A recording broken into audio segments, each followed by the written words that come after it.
Singer Pankaj Udhas का इंतकाल हो गया है। मशहूर गजल सिंगर पंकज उधास अब हमारे बीच नहीं रहे हैं। 72 साल की उम्र में उन्होंने आखिरी सांस ली है। लंबे वक्त से बीमार चल रहे थे पंकज उधास। पद्मश्री अवार्ड से नवाजे जा चुके थे पंकज उधास। 2006 में उन्हें पद्मश्री अवार्ड मिला था। चिट्ठी आई है गजल से सबका दिल छुआ है। और अब पंकज उधास हमारे बीच नहीं रहे।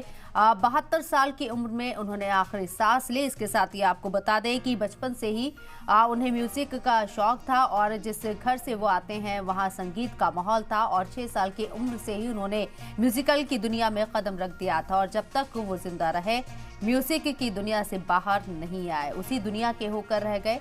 और अब जब 72 साल की उम्र में उनके निधन की खबर आई तो सबको ये हैरान कर गई, परेशान कर गई और साथ ही साथ उनके चाहने वाले काफ़ी मायूस नजर आ रही हैं। हालांकि उनकी कई ऐसी गज़लें हैं जो लोगों के जहन में अभी भी बहुत तेज़ी के साथ सुनाई दे रही हैं।